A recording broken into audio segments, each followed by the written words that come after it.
Every resume tells a story, but the hardest chapters are never written.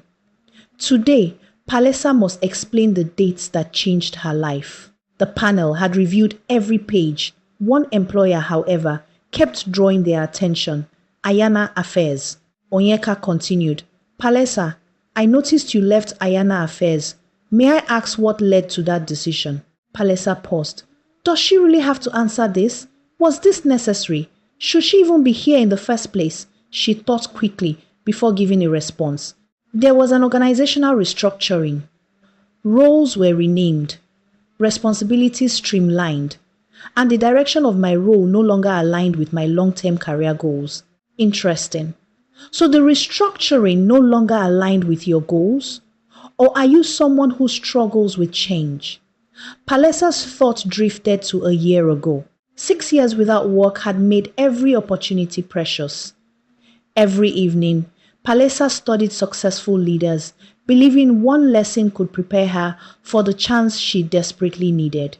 Samira in one of her events. At Ayana Affairs, we don't just build brands, we build leaders to think boldly, challenge ideas, and create lasting impacts. We're now seeking a visionary head of operations. Palesa gasped in admiration. She quickly completed her application and pressed submit.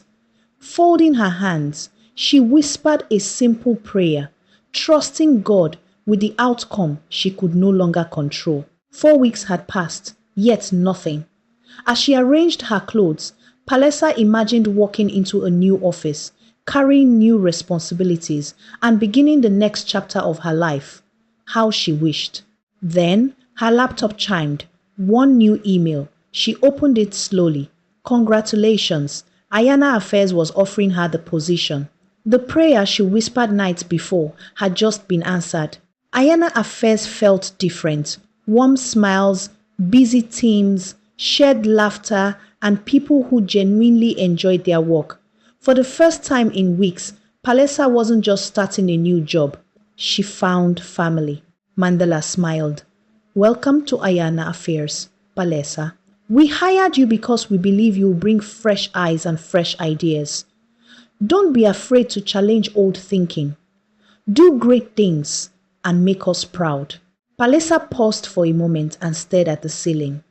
This wasn't just another office. It was the opportunity she had prayed for. With gratitude in her heart, she immersed herself in her work.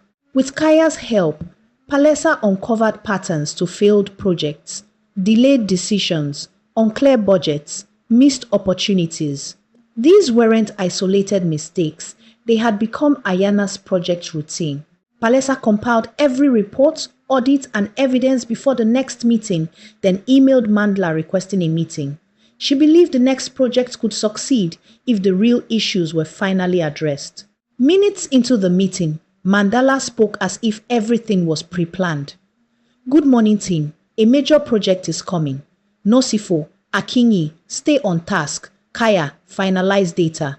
Palesa, lead timelines. Palesa froze. Wasn't she hired to improve operations? She had sent him issues that needed to be addressed. Without hesitation, she opened her file to explain what she had found, sharing copies also. Kaya and I reviewed all failed past projects. There are patterns that keeps repeating. I believe if we address these patterns now, we can avoid another failed project. Please take a look at media report. Akinyi interrupted immediately. Excuse me, Palesa. Why are you suggesting we check a report now when we have limited time? This is how we've worked for years, and it has always worked. By the way, what failures are you referring to? We know this job more than you do. We have handled these projects long before you arrived. Focus on your responsibilities and we'll handle ours. Kaya was disappointed. Palesa tried to explain the risks again, but every point was interrupted. Even Mandla moved the meeting along. Before she could finish, the discussion was over. And of course, just as she predicted, the project had failed. Blames started coming in. Palesa, as head of operations, you should have taken ownership. We don't need excuses. We need results. I predicted this initially. The media analysis is wrong. Palesa tried explaining again. No one listened. She hoped they would understand, yet somehow the blame rested squarely on her shoulders. Another project came up, and before she could share her ideas, Mandala already did. Another failed project. The same ignored patterns kept repeating, while every failure quietly found its way to Palesa. Another project. Same pattern. 3 failed projects in 8 months. Palesa sat at her desk, buried in reports. She questioned herself, but the evidence kept telling a different story. Who could help? Weighed down by worry, Palesa sought HR's guidance. Anxious over her slipping performance and tired of being blamed for failed projects, she sat down ready to tell her own version of the story. Hi, Lerato. I need guidance. I feel I have not been performing. I've tried raising these risks from day one. Every report, every warning, they were ignored. Now, my performance is being questioned. Lerato listened carefully, reviewing the documents Palesa shared. One by one, Palesa laid every report before Lerato. Risk analysis, emails, recommendations. The evidence spoke louder than words. Lerato smiled, holding her by the hand. Thank you for trusting me. I'll speak with the team. We can't succeed unless everyone is willing to work together. It will get better. Weeks later, nothing had changed. As Palesa walked through the office, forcing a smile, conversation stopped. Every stare felt like another silent accusation. Next thing, she was summoned by Mandala. Mandala was furious. Take a seat, Palesa, he yelled. I hear you've been discussing internal issues with people. Is gossip your new way of solving problems? Palesa sat down shocked and confused. Palesa responded calmly. No, Mandla, I haven't gossiped with anyone. I only asked for guidance from HR because I wanted us to perform better as a team. I have been trying to. Mandala cut her off immediately. Oh, please, no one stopped you from speaking.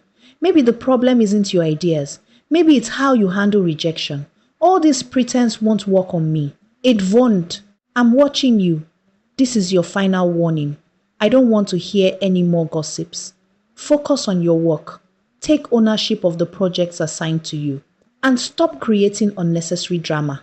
Rombi, the finance manager who didn't like Palesa that much, advised her, see Palesa. Sometimes, the only person who can change a broken system is the one who built it. Speak to Samira.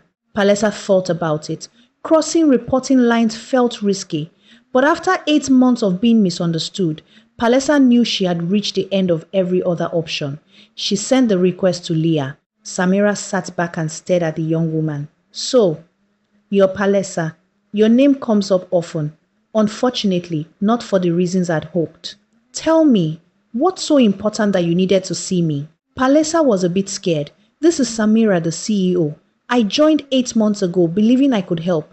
Since then, I've watched the same mistakes repeat, while every attempt to fix them has been ignored. She swallowed hard and continued, handling her reports.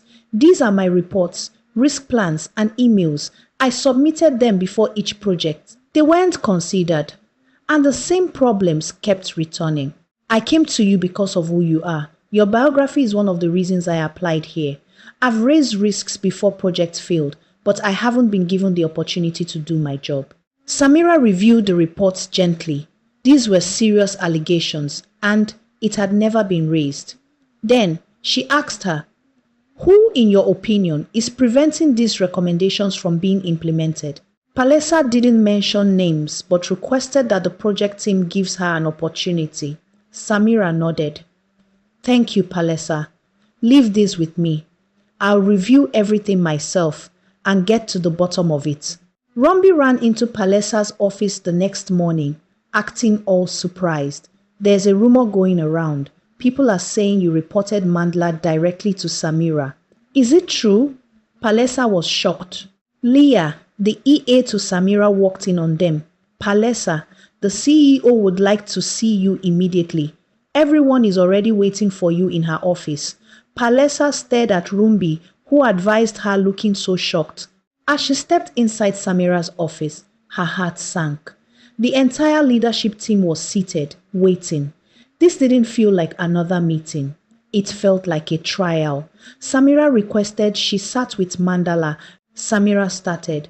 Palesa came to me with serious concerns and presented heavy evidence. I want everyone here to hear her out, and I also want a good explanation for this. Palesa, you have the floor. For a brief moment, Palesa believed this was finally her chance to be heard. She shared her reports with the team and requested that they all go through them. She took a deep breath and began. From my first month I joined Ayana Affairs. I went through past projects with Kaya. We documented risks and shared solutions. My reports went unanswered, while the same mistakes kept repeating. Mandala interrupted. No, that's simply not true, Palesa. We've spent months covering your mistakes. You came in completely inexperienced, unskilled, lacking creativity, and we've carried you ever since. Akinyi supported exactly. We've protected you from failure more times than you know. You lack proper planning and coordination. Now you're blaming the very people who've been helping you? Mandala continued. I've done nothing but support you. But all you do is gossip, Palesa. If projects failed, it wasn't because we ignored your ideas. It was because you weren't ready for this role. Akinyi added, if our support isn't appreciated, perhaps we should stop helping altogether and let you handle everything yourself. Palesa denied all the accusations, explaining that she only meant well. Palesa explained, please, I do not gossip. I only went to HR for help. I wanted us to work as one team. If we're never allowed to challenge ideas, nothing will ever improve. Palesa got emotional. Samira inhaled in total disappointment. I built Ayana from nothing. I won't allow division, politics, or personal conflicts to destroy everything I have worked so hard to build. Palesa, be careful. If everyone is constantly correcting your work, perhaps the problem isn't the team. Reflect on that. Work as a team and on your communication skills. Learn to manage your emotions. The following weeks were hell. That meeting with Samira changed everything. From that day on, the office no longer felt like home. It became a place Palesa simply had to survive. In next few months, the atmosphere shifted. Every suggestion was dismissed. Work on your communication, they would say, before Palesa could even finish speaking. They had all turned against her. In the 12th month at Ayana Affairs, Palesa found herself walking alone. The laughter around her continued, but no one invited her into another conversation. She was like an outcast. No one cared. Despite everything, she delivered. One successful project after another. Then Mandla's message appeared. You managed this one. Palesa smiled faintly, but deep down, she already knew it was time. Back to the present day at South African media, Palesa replied, there was an organizational restructuring, and after careful consideration, I believed it was the right time to pursue a new challenge. Onyeka paused, then continued, okay, that we can understand, Palesa. But what about Bravo Media Enterprise? What happened there? Was it the same organizational structure that didn't align with you? Palesa's thoughts drifted again to the past, this time to those moments in her apartment where work never seemed to end. Bravo Media, where the CEO had no control. It was modern-day slavery. Every meeting felt like a battlefield. Nabiri's voice filled the screen, leaving no room for mistakes or dignity. You're all careless, useless. If this is your best, none of you deserve to be here. Palesa's contract was 9 hours, 9 a.m. to 5 p.m. But 3 days into the job, and she didn't understand, the hours stretched into the night. At 7 p.m., Nima assigned another task. Going offline was never an option. It was Palesa's birthday, and she had mentioned it. Minutes before closing, another task arrived from Nima, her supervisor, then another. She watched the clock and quietly swallowed her disappointment. Palesa reminded Neema at 8:30 p.m., but Neema was very direct. Birthday or not, the work comes first. Finish your tasks before you log off. Else, it will be deducted from your salary. Palesa cried. At 9:30 p.m., her family joined her in cutting the cake, and as they laughed loudly, Palesa smiled briefly through the celebration, knowing her laptop was waiting for her too. In a few months, it got worse. Palesa walked past 11 p.m. a night before. She had made a mistake. Adwa, the auditor, spotted it. She was the eyes and ears of the CEO Nabriye. No mistake slips off her radar. She catches and she reports. After 7 months, she took a day off, and the day she returned, an emergency meeting was scheduled. Hadiza quietly sent Palesa updated processes, trying to update her before the meeting began. In a few months, she became so ill, she requested a sick leave from Nima. Take a break if you're sick, but when you're back, you'll work double hours to make up for the time, Nima responded. 11 months working with Bravo. A lot of pressure was piling up. One meeting changed everything. Rufaro finally spoke back. Months of frustration exploded into a confrontation no one expected. Rufaro and Palesa were the only operations specialists at Bravo, yet the insults from Nabriye was getting worse. You're broken, Nabriye. Hot people shouldn't be allowed to lead by hurting everyone else. After Rufaro left, Nabriye promoted Palesa to operations manager. Even a promotion brought no joy. Missed calls, endless deadlines, and sleepless nights had emptied the victory of its meaning. Back to present day, at South Africa media, Palesa spoke calmly. Every role taught me something. Each experience helped me understand the kind of workplace I truly want.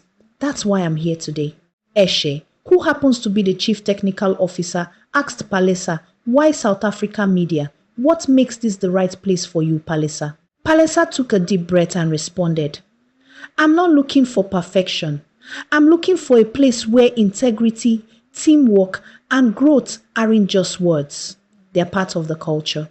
In the next few minutes, the questions about change management kept coming in. Leadership, teamwork. Every answer revealed not just Palesa's experience, but the woman those experiences had shaped. Palesa finally realized that every workplace had taught her something. Resilience, patience, courage under pressure. The pain hadn't defeated her, it had prepared her. At the moment, she wasn't searching for an easy job. She wanted a place where ideas could grow, where people could grow, where she could finally spread her wings without fear or limitation. Onyeka explained with a smile, growth means change, Palesa. Around here, nothing stays the same for long. What does this mean for you? The room waited quietly for her response. Palesa smiled back. She wasn't afraid of change. She had survived it, and that was the response she gave.